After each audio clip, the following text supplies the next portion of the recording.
Wednesday. Hey, welcome everybody. Welcome to the inaugural launch of Every Other Wednesday. We are going to do these every other Wednesday, hence our very clever name. We are nothing if not brilliant namers. I have the honor of being the cat herder for our inaugural Every Other Wednesday Culture Chat. So let me introduce the Culture Club, not to be confused with Boy George's Culture Club. This is the much cooler version of the Culture Club. So Jeff Tobe. Jeff, can you say hi? Hi, Mike. Hi, Jeff. Say hi, Jeff. Hi, Jeff. Hi, Jeff. Sunjay Nath. Say hi, Sunjay. Hi, Sunjay. And Richard Hadden. Say hi, Richard. Hello, everyone. I'm going to play it straight on this just for a few minutes anyway. We have to have a straight man. So Jeff Tobe has authored the book Coloring Outside the Lines. You're an expert in creativity and customer service. Richard Hadden is an expert in employee engagement, people, profits, and productivity. Is that right? I got 3 of your P's, or close to them. Very good. Very good. And Sunjay, and your poster right on your door there, Sunjay, is the 10-80-10 principle, which Sunjay trademarked. He is an expert in individual and leadership performance. Let me explain how the band got together before we dive in here. This is a mastermind group. We are a mastermind group. We are all international speakers and authors. We overlap in our areas of expertise, and we decided to form this rocking mastermind group, and that's why we decided to carry on and do something like this. And by the way, I don't care what you do, what position you're in your organization, I strongly urge you to seek out a peer support group, a mastermind group of your own.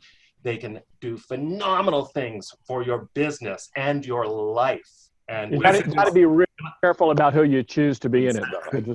We want to say that be real careful about who you associate with. I know. Are you talking about? I can draw a quick analogy. You know, at gym, during gym class in elementary school, when there's only a few kids left. Yeah, that's how I got stuck with this mastermind group. I'm just saying. Are these hard memories for you, Sunjay? Yeah. Hey, and we've got people from I think all over chiming in today. So welcome. Jeff is in Pittsburgh. Richard, you're in Jacksonville, Florida. Sunjay in Toronto, and I'm in Canmore, Alberta, in the beautiful Canadian Rockies. So the purpose of these is just to have a very casual, informal conversation around all things workplace culture related.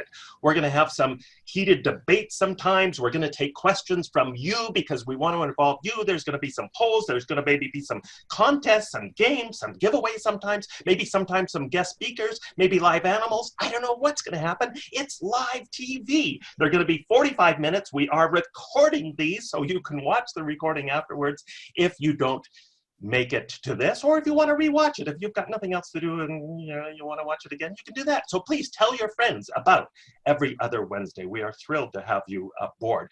We will do our best. We're going to have a lot of people joining us today, so we'll do our best to try to get to a few of your questions. If we don't, please know that we will get to your question at some point, maybe after this or in the weeks and months and even years ahead as we carry on. Michael, with these. Yes. If I can jump in, there was a question that someone had put forward to us, and we decided that actually we would later donate an entire show to. So just because we're ignoring some questions, we are paying attention, and we are trying to service people and provide as much value as possible. Correct.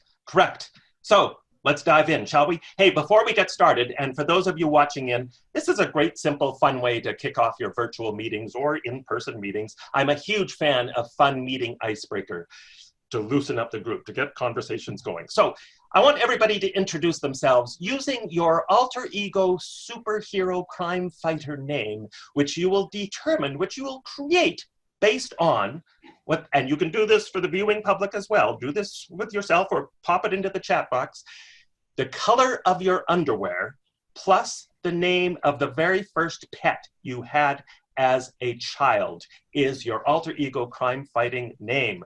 Richard, can we start with you? And you would have to call me Blue Teddy. Blue Teddy. Blue Teddy. That's sounding very sexy there, Richard. I can't like see. Jeff, you're trying to see what underwear you're wearing? Exactly.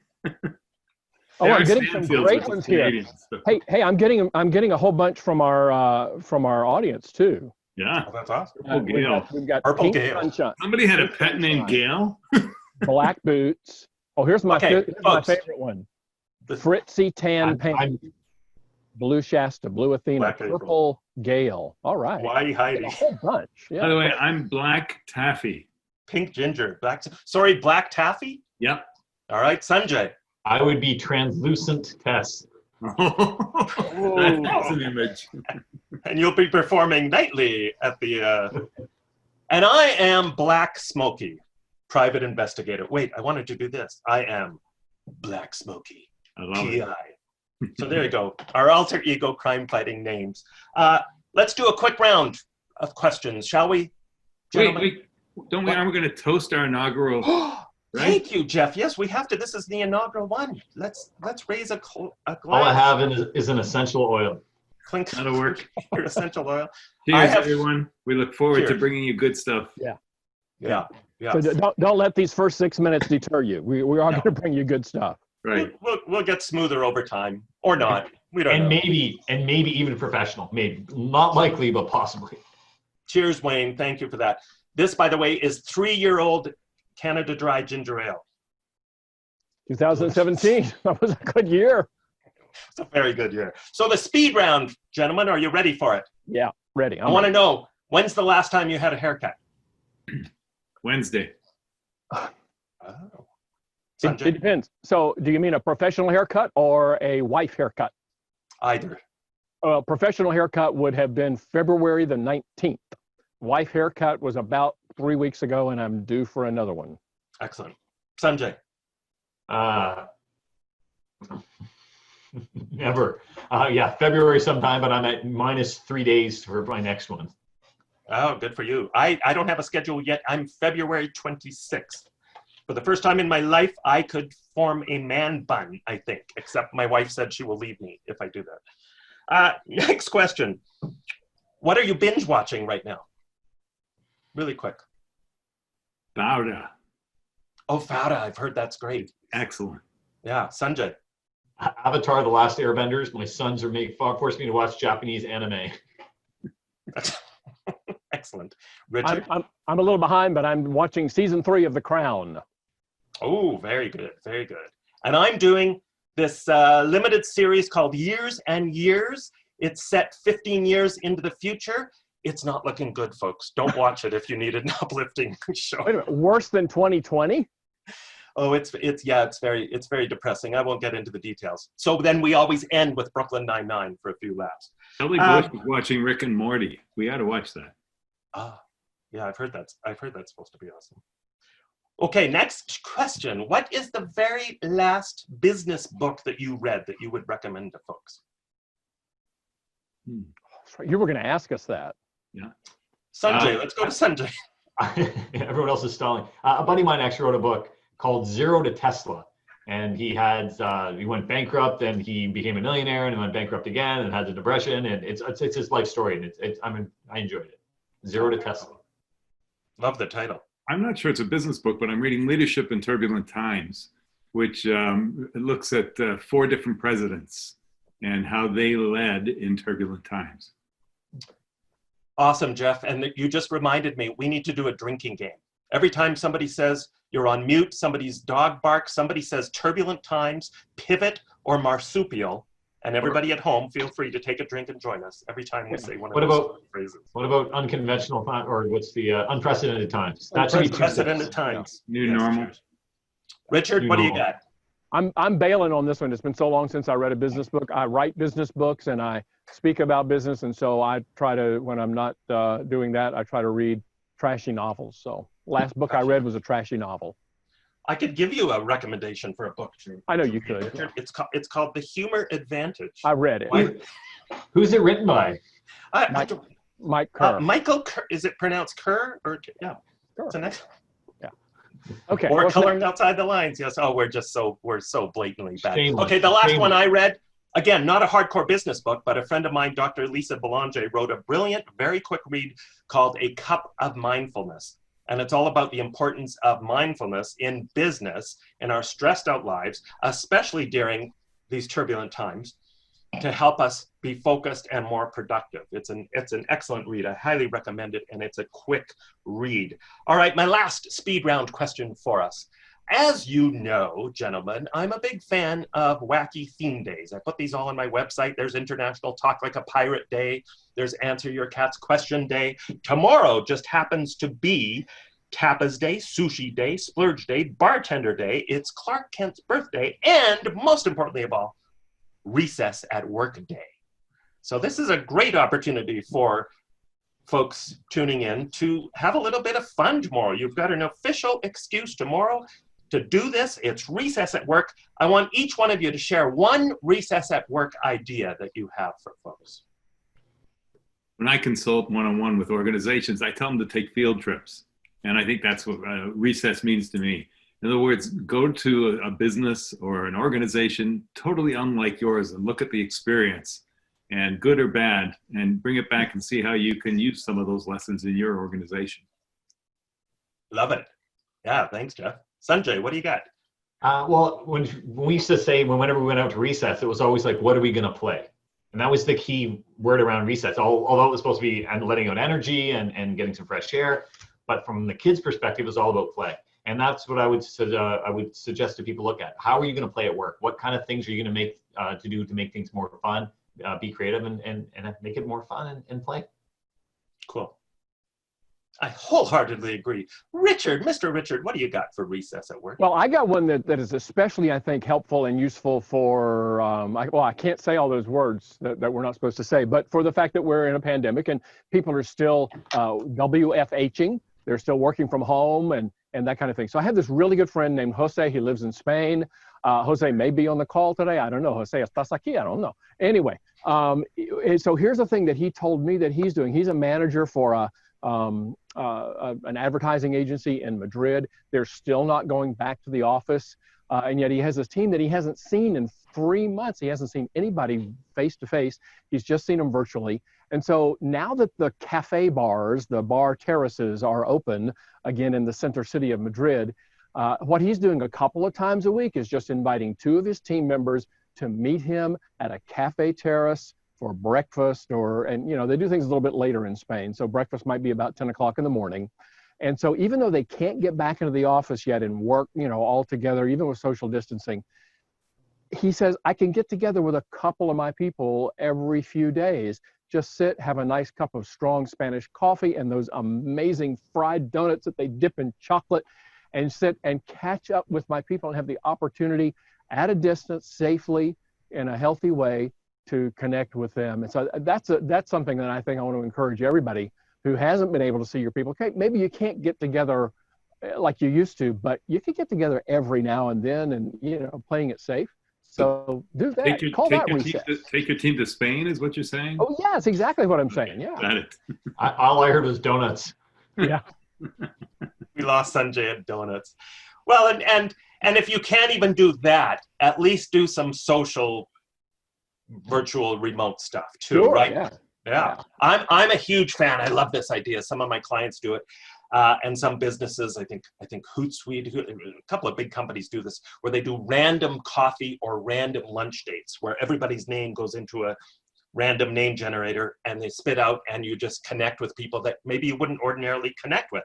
But my idea for a recess at work, just fun, goofy thing to do. And I was on a meeting last week, a Zoom meeting, where you could see everybody on the screen. And there was about 35 of us on the screen, and you could still see everybody on there. It was tricky to do. You had to do it on the honor system. But we played a game of virtual Simon Says. And the person facilitating it was masterful, obviously does this a lot, but we were killing ourselves laughing. It sounds goofy, but it was 10 minutes of just virtual Simon Says. Okay. Yeah, virtual. Yeah. There you go. So Simon Says, take a drink. See what I did there? So, gentlemen, since this is our first conversation about culture. Why don't we start? And I got a question from Natasha, who hopefully is on the call this morning. Hello, Natasha and Chelsea. Natasha works in this company that has just a fabulous culture. They have a lot of fun. They're going to have some fun at recess at work tomorrow, I think. But Natasha sent in a question just asking, what do we think are the key components of a strong, healthy workplace culture? And I guess wrapped into that question would be, how do we define workplace culture? I think it's important if the folks out there, regardless of where you're working, are going to move the needle on your culture, you kind of got to know what it is you're talking about and how you define it and use some shared language with your people. So folks, I'll turn it over to you. How do you define culture? What components go into? Why don't you go first, Mike? Sorry? Why don't you go first? Why don't I go first? Well, I define it in a number of ways. I define it that it's not just what you do, it's the how you do the things you do. It's about the collective group of people being great. What is the quote that I'm totally mangling? You know, the whole being greater than the sum of the parts. It's about your unique DNA. It's about the smell of the place, the feel of the place, the environment. It's about the unique set of rituals, traditions, values, behaviors that make you and different than any other place to work. It's even about the artifacts, the things you put on your walls. All of that goes into workplace culture. And for me, I especially love talking about, to help you define your culture, what are the unwritten rules in your workplace? Because that's what your real culture is. I think it's also the strongly held, those values and beliefs kind of supported by some structure. You know what I mean? It's not just a pie in the sky. When I talk about creativity, it's not just pie in the sky kind of thing, but it's really about those beliefs and widely accepted beliefs within the organization. If I can piggyback onto that, and that is the idea of culture itself is not good or bad. In fact, you can have a very strong culture and people hate it, or it's culture has to do with the fit as well. So it's a set of values. It's almost a religion for an organization. And that idea of it being unwritten rules, it doesn't actually have to be formally written on the wall and people sign their names on it, but people just get it. So in our organization, if someone has an issue or a customer comes with a complaint or whatever, this is just how we deal with it. It doesn't have to be, oh, well, here's the 17-step process. People just get it, go, no, this is what we do. This is how we do it. And it's going to vary from organization to organization. And like I said, one person who's a superstar in one organization is going to be an absolute buffoon in another, because not because they're good or bad, but it's just because it doesn't fit. Yeah. If you're in a cutthroat, highly competitive environment and everyone loves that, that is a great culture for them. But if you take a laid back, laissez-faire type of approach person and put them in there, you have World War III. So I think it's the unwritten rules and values of the religion of that organization. Well, here's another point of view, and it's not a differing point of view, but just an additional point of view. And of course, nobody can tell this from looking at us, but I am the oldest among the four of us. So I've been doing this a little bit longer than anyone else. And when I first started getting into training and looking at employee engagement in the workplace and all of that, I studied under a guy named Roosevelt Thomas, the late Roosevelt Thomas. And he was kind of an early pioneer in looking at culture and diversity and inclusion and all. And this is 30 years ago. And he introduced me to the work of Dr. Edgar Schein at MIT. And Ed Schein is kind of known as the father of culture. And of course, we've learned an awful lot about culture since then. But I really like one of the things that his thesis, and that is that culture represents the assumptions that we make in the workplace. And I don't think that's all of the definition, but I think it's part of it. If you think about what do you assume? So, you guys talking about the unwritten rules. So yeah, it's the things that are kind of informal, they're not written, they're just kind of assumed. And so if you want to play that out, what do we assume about people? Do we assume that employees are there to cheat and to steal and to be lazy and to not do any more than they have to? If we assume that way, if those are the assumptions we have, then our behavior is going to follow those assumptions, and that behavior is going to come out, just like you said, Mike, the smell of the place and all that kind of thing. So I really like everything you guys are saying, but I think also think about the assumptions that we make, things that we assume. And so you talk about changing culture, you have to sometimes talk about challenging your assumptions. Here's the problem. I read an article just last night on what they're calling the culture gap. And I'm curious what you guys think, because it said something like 68% of employees think, 68% of leaders think that they're offering an amazing culture, and only 36% of employees feel like they're offering an amazing culture. So there's that gap.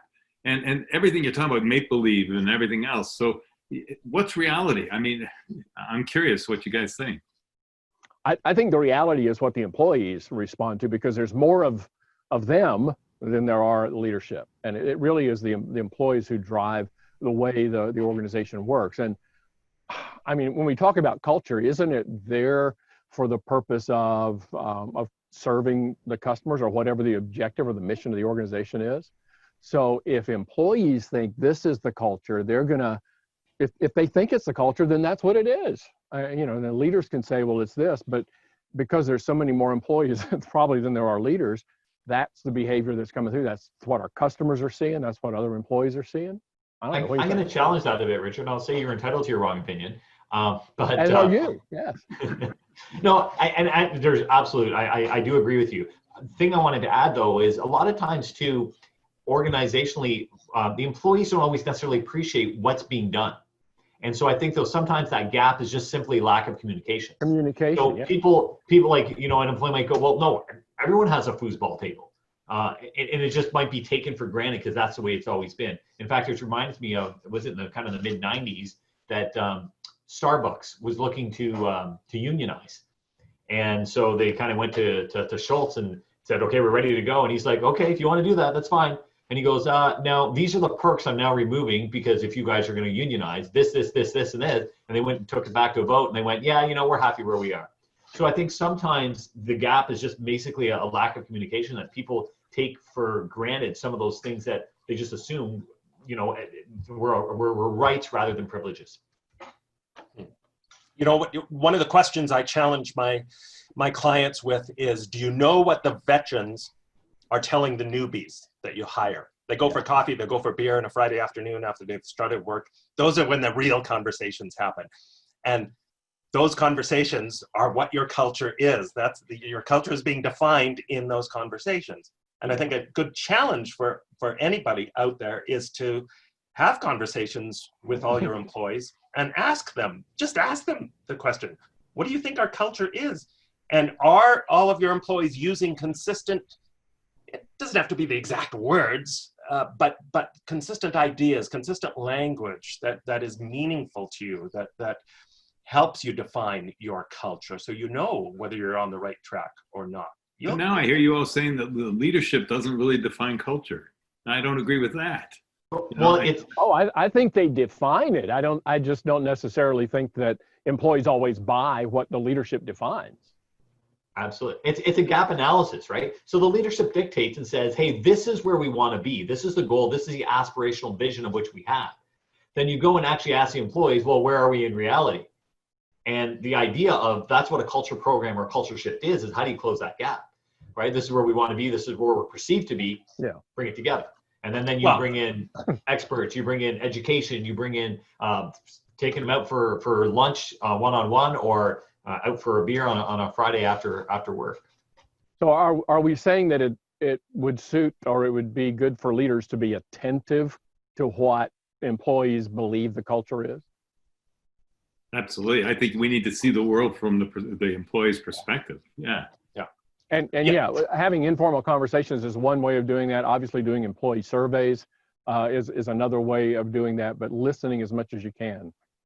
The idea that you're talking there about listening, Richard, I mean, that's what the entire consulting profession is based on. What an effective consultant does is they go into the senior leadership team and go, what's the problem? And then they bitch and complain and go this, and this. And then that good consultant will go to the frontline people going, give me the reality. What's it like to be here?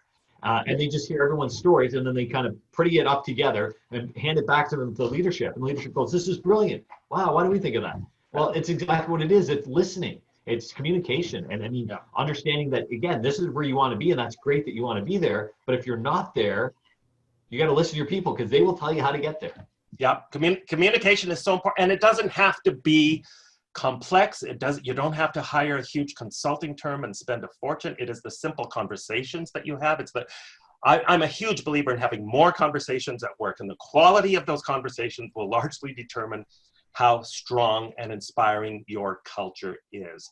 Mike, if they want to hire small consulting firms, that's okay? Small ones. Okay, good. Yes. Good. You don't have to hire the expensive ones, just hire Jeff. Exactly. Yeah, just not the big ones. Like, 3 employees or less would be my recommendation. Good. Yes, good. Thank you, Jeff. But just making sure you're having those really good conversations. Beryl Health Call Centers in Bedford, Texas, they have this regular program called Chat and Choose, where the employees set the agenda and they just make sure, and all the leaders attend, and they're there to answer questions and just have a good conversation.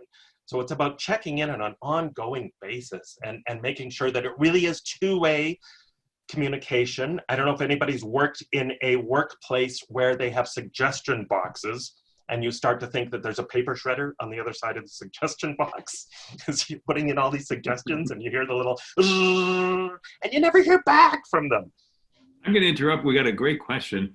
Yeah. Amanda Olajarski, I think it is, says, how? What can a leader say to start the conversation? Well, it doesn't have to be complicated. You mean to start the conversation about what is the culture? Yeah, probably not stutter first, but That would help. Yeah, I would. My little pea brain says, let's just ask that question just like that. What do you think the culture is? If I were to ask you to describe the culture here, how would you describe it? Because I bet people can describe it when they're having a beer with their friends. They can describe it when they go home, talk to their spouse. But so just tell me, how would you describe the culture here? And a follow-up question to that would be: this is where we currently are. This is the snapshot. What do we want it to be? What would be ideal? If you had a magic wand and you could wave it and boom, culture came out like this, what would be different? Well, and again, I want to jump on what Richard said. This doesn't have to be complicated. When Commander Michael Abrashoff, who I interviewed a few times for my books and have met at a few conferences I spoke at, he turned around the USS Benfold, which was kind of like the SS Minnow of the US Navy. And he did it by focusing on the culture. And he did it largely by asking 3 dirt simple questions that anybody watching can ask their employees. And the questions were, what's the number one thing you like about working here? What's the number one thing you don't like? And what's just one thing you'd change? And they acted on that. Dirt simple, but we just have to make sure we're having those conversations. And we have to have what'll keep you here interviews with our employees, as opposed to exit interviews where the horse has already left the proverbial barn. Yeah, that's another term for that is a post-mortem. It's a little bit like an autopsy from work, which it helps you with some things, but it sure doesn't help keep the patient alive. Exactly. One more thing too, when you're asking those questions, because the way that this question was posed, what can a leader do to start the conversation? It doesn't only have to be leader driven; it can be peer driven. Right. I mean, in fact, some of the most sticky kind of cultural shifts come from within. So it doesn't necessarily have to be the leader talking down to the subordinate. It can be a leader talking to a peer, or a frontline person talking to a frontline person, or a supervisor talking to a supervisor as well. Here's the challenge: to get those conversations rolling. I have a good friend who has a thing called the 10-80-10 principle, and so you're probably only going to get 10% of the people who will actually speak up, right? And in a positive way, 10% who will be negative.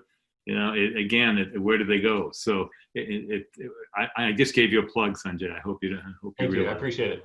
Hey, we got another question. We have another question from an audience member. Can I read it? Go for it. You can. Is it a first-time caller? Yes, first-time caller. This is long-time listener, first-time caller. This is from Nicole, and she says, this is a great question, and you guys are going to have to see what you can say about this. It says, how do you seek out input if the culture for so long has been one of retribution and fear? How do you change that culture if the workers are afraid to speak up about what they need? Thank you, Nicole. What do you guys think? Groupthink. That's a real situation. Yeah, groupthink. So I was a camp director for a bunch of years, and we used to do this thing where we did what we call a feeling check at the end of the day. And people would just kind of a feelings check. So you just kind of check in what's going on in your mental state. Yeah. And the problem is when you had a bunch of adolescents sitting around talking about what's going on in their head, these things would go up till 4 a.m. And so we'd start our, staffing at 11. At 4 a.m, people are like zombies, and we'd have to get up at 6 a.m. to deal with the campers the next day. And so this, after a week of camp, you were dead. And if you did 7 weeks of camp, it was game over. And so the idea of using groupthink to set the table. So what I did was, when I kind of took over, I went to 2 or 3 people that I know that would keep their feelings checked down to 30 seconds or less. And so what happens is when one person goes for 15 minutes, the next person feels the need to go for 18. And then the third person doesn't want to be outdone. But if you get the first 2 people going 30 seconds, 45 seconds, and then 15 seconds, all of a sudden the fourth person goes, well, okay, I'm in. And we shorten that meeting from 5 hours down to about 20 minutes. So it's the exact same idea. It's people that you have that have clout and recognition, and using my language, who are the top 10. How do you empower them? How do you get them to step forward with an idea or suggestion and show through an example that, hey, you not only do you not get reprimanded or you do not get shot down, but it actually helps us as a group, as an organization, and celebrate that, then people are going to be more likely to do it. Keep in mind, though, if you got into that culture in the first place, it wasn't an overnight solution. It wasn't something that happened in a week or a month or even a year. Right. So to come out of it, it's going to take a little bit of time as well. But that's the baby steps to do so.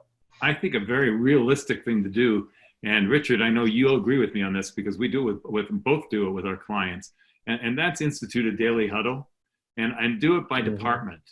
Don't just do it as an organization. You know, that daily huddle where it's not the president or CEO of the organization, it's a manager, like you said, Sunjay, or a supervisor. And it's a standing meeting, it's 10 minutes only.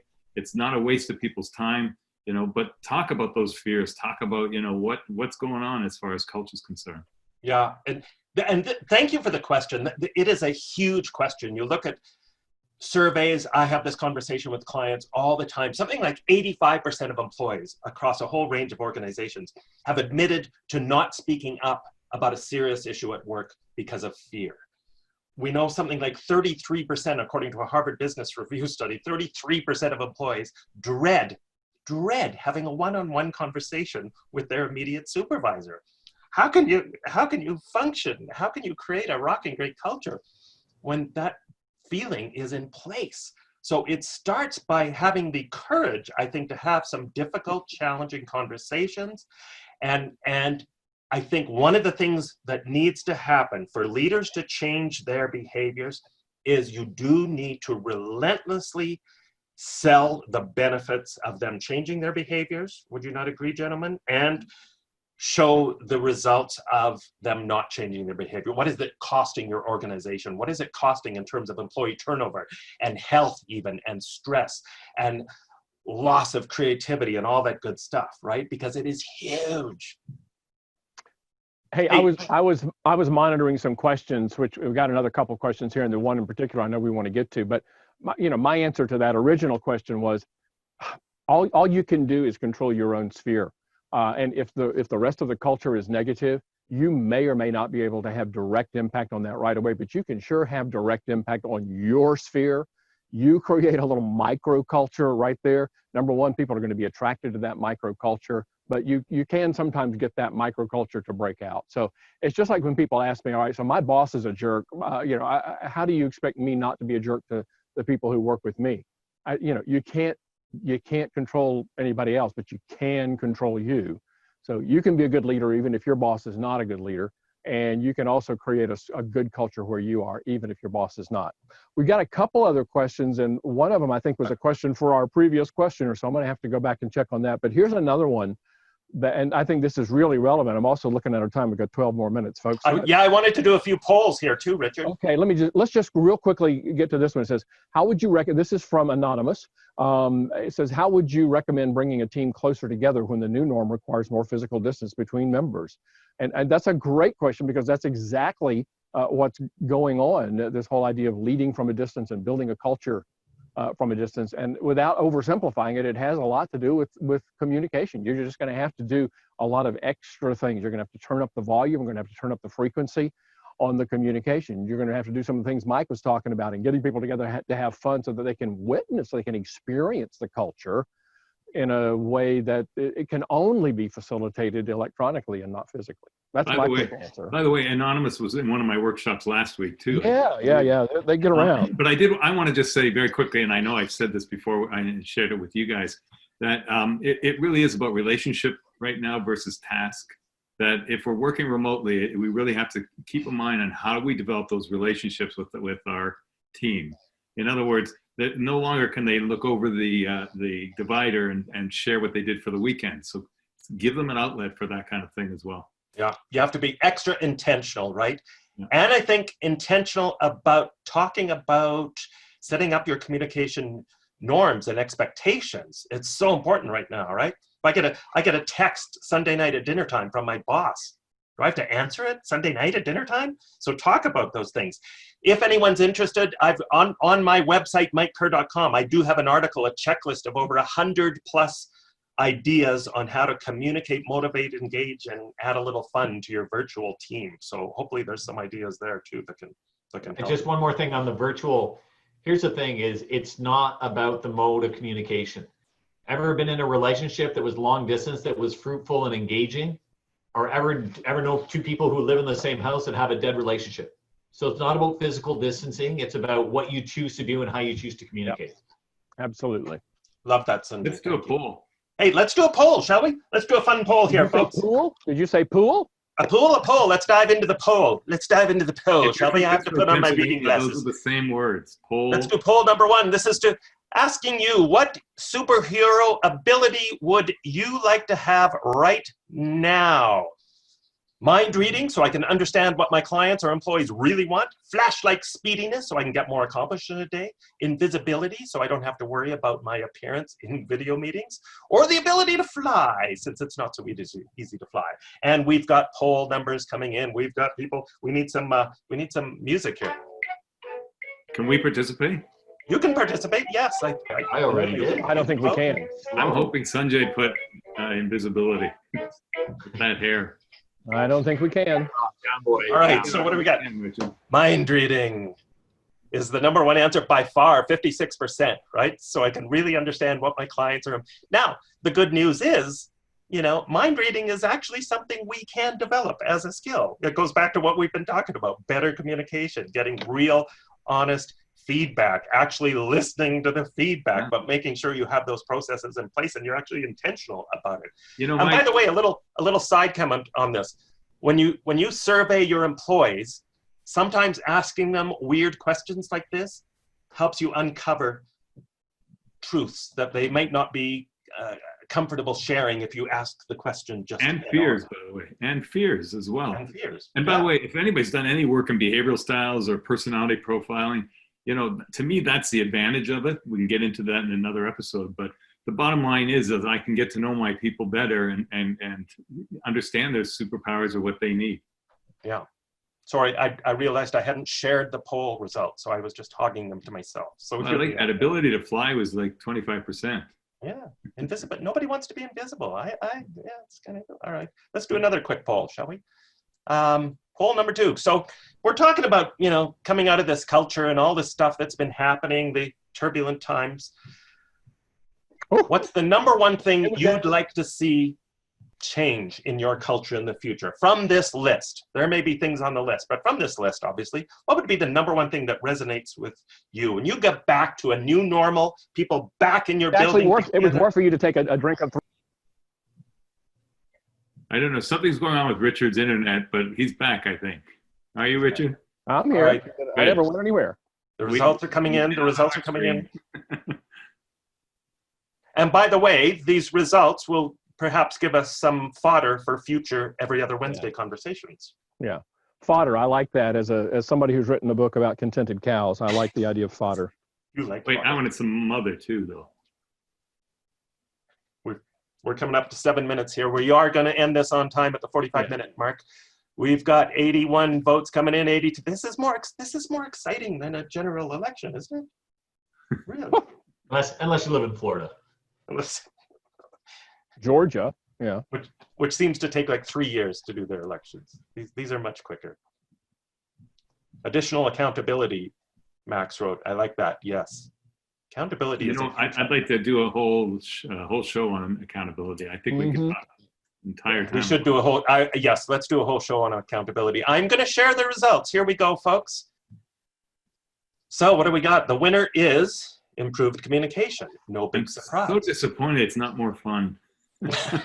Yeah, actually, more fun didn't do very well at all. No, Hey, it did better than better customer experience practices. Yeah, really, 3%. I guess I should be disappointed in that. No wonder I'm not getting hired. So. Yeah. See, what people need to understand is if they have more fun, their communication will improve. Absolutely. It's a chicken and egg relationship there. So let me ask the. I'm gonna close this now. Very quickly, recognizing we've got 5 minutes, so super fast, folks. What do you think is going to be the number one change? Like Reader's Digest answer to the question, panelists. What do you think is going to be the number one change for cultures coming out of all this? Or what should be the number one change?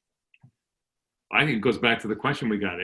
I think it relates to remote workforces, and maybe not the entire workforce, but great example. Twitter told their people that they don't have to come back to the physical office. All of a sudden, everybody moved out of San Francisco to their kind of dream locations, and I think that's amazing. All of a sudden, I can live in Bend, Oregon, or I can live in Boise, Idaho, if I want, and still get my work done. So I think part of it is we're understanding that productivity doesn't go down when we work for the most part, and allowing people to work remotely. There's quite a bit of new data, obviously, in the last 3 months coming out saying there, in many cases, productivity is actually a good bit better than it has been.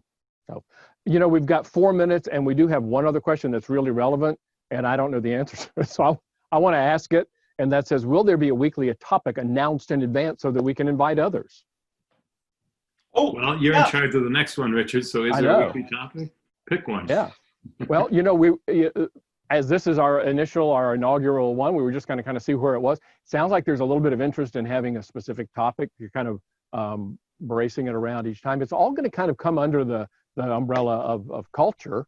But I don't know, guys, is there one particular topic you think we ought to? Can we ask people to enter topics into the chat box, and we'll. There you go. There you go. Thank you. And this question came from Laurie. So Laurie, thank you very much for that. What we will do is when we send the invitation out about this, and again, we're every other week, every other Wednesday, what we will do is we will specify a topic when we send the invitation. So you'll know in advance if it's one that you want to take a look at. That's great. In the last couple of minutes here, I think we also wanted to talk about, as a group here, we want to be of use and of service and of help to you. Another thing we are going to talk about very briefly next week is a way that you can become more involved and we can maybe work with you on more of a one-on-one basis. So come back next week and we'll be able to, we're not going to spend a whole lot of time talking about it. I'm not going to spend any time talking about it today, but I wanted to 2 weeks. 2 weeks. That's what I meant. 2 weeks. Yeah. Every other Wednesday. Yeah. It's right in the title. Come back in 2 weeks and we'll talk about some opportunities that we could maybe work together. Well, we did get some good suggestions too, so we will look at those and we already have a list generated of about 50 topics, so we have no shortage of theme issues that we can do. And we do know that Canadians are hiding on July 1st. Thank you for that, Yvette. Hey, I'm going to give away before I turn it over to Richard to just, unless those were your closing remarks, Richard, to plug for the. That was it.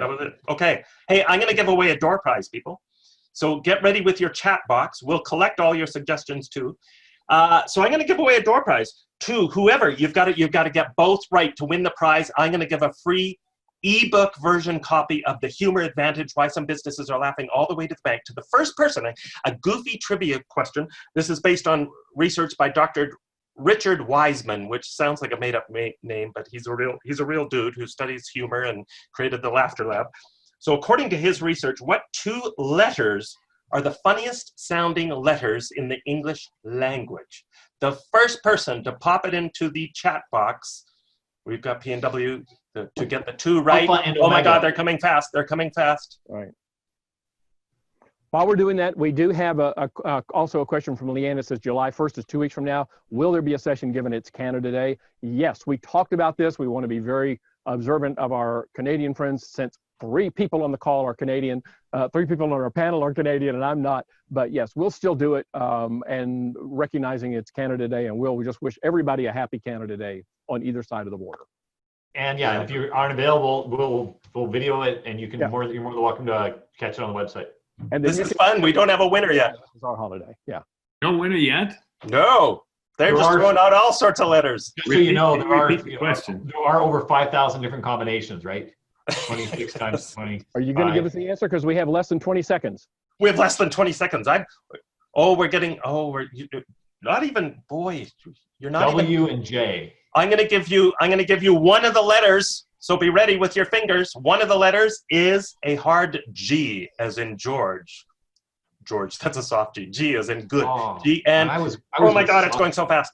G and K. That was it. We had a winner. Who was that? Can we back up? The very first G and K. And it is there, Paul. Paul, you are the lucky winner. So please, Paul, reach out to me, mike@mikekerr.com. I think it's Pulak. Pulak, not Paul. Sorry? I think the name is Pulak. Oh, Pulak. Sorry.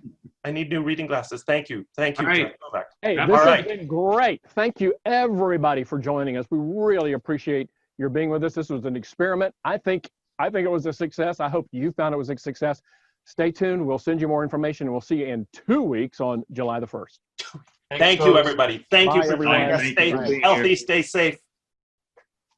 All the best.